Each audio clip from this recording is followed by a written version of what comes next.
Ladies and gentlemen, I am induced to take this step.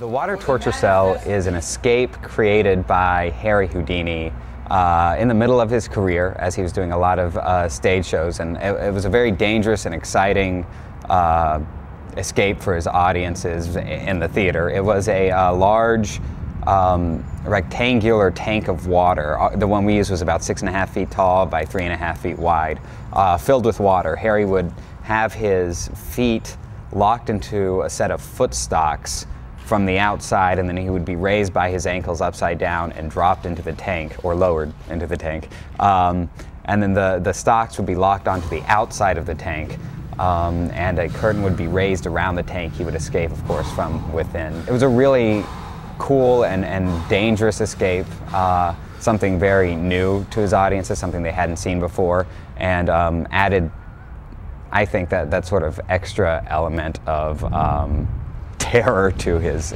stage shows. Ladies and gentlemen, this is no smoke and mirrors hocus pocus. I hang before you the greatest escape artist of all time.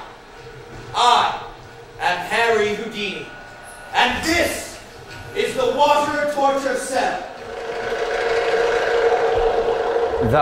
The whole spectacle of the water torture cell was a huge beast for us to tackle. I had never done any kind of escape like that. In order to get ready to perform it, we got the equipment for the water torture cell several months prior to the opening of the show, and began working on it in a warehouse without water initially. So we worked it without water so that I could get the mechanics of the escape right and learn to do that kind of stuff as quickly and efficiently as possible. We slowly added water so that initially when I went in, my head would be just covered and the rest of my body would be above the water, and I would be out, so that when I panicked or freaked out, I could just raise my head and still be able to breathe. And then slowly added more and more water.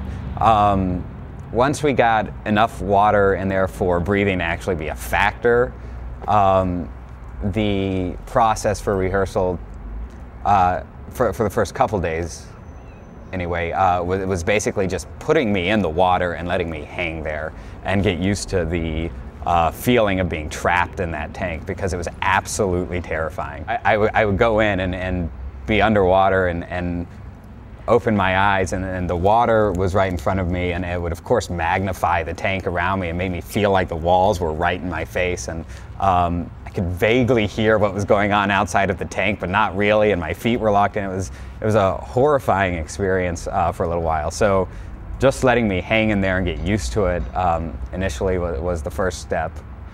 Prior to the arrival of the cell, I did a lot of personal preparation. I did a lot of breath work. I quit smoking so that I could sort of expand my lung capacity and learn to hold my breath for long periods of time, so that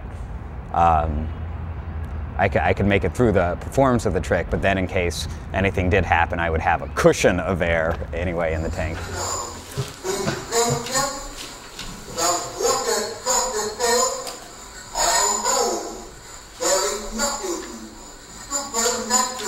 I also found it extremely satisfying every night to be able to hang above the water torture cell before I went in. When we had the wax cylinder recording of Harry's voice, that was a speech that he would give before he performed the water torture cell every night. And I would be able to hang upside down while this speech was playing and look out at the audience and watch their reactions to what was about to happen. And see how wrapped up in this event they were. But it was an amazing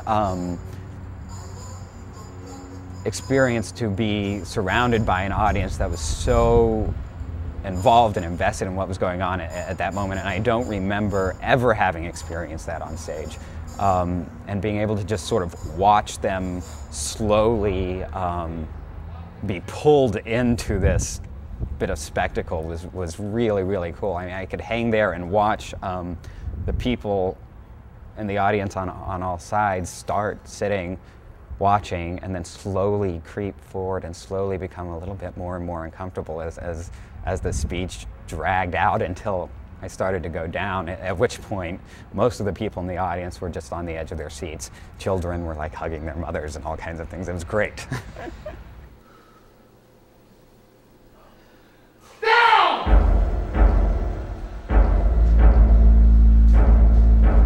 This was supposedly the first reported performance of the water torture cell in the round. The mechanics of the trick don't allow for an easy performance in the round. So that made it a very interesting and trying project to figure out. But it was very fun, and it was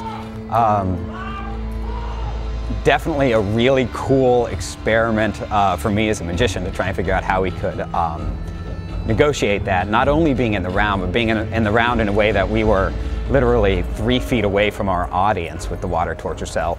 Most illusions that use like body switching and appearing and disappearing people and stuff rely on being further removed from the audience and rely on being able to control certain angles of view from the audience, and we didn't have any of that kind of cover. So the water torture cell performed simply as an escape could be done in the round without a great deal of problems. What we did at the end of the trick, which was having me appear at a different spot on the stage, away from the water torture cell and in a different costume and all that kind of stuff, was what made it tricky to be performing it in the round, because of course you weren't guarded with the back 3/4 of the water torture cell being covered and out of view of the audience. We had to sort of use other means of escape for me for that stuff. And it was really fun. It was a really cool experiment. I really enjoyed it, and I'm really shocked and amazed that we got away with it the way we did.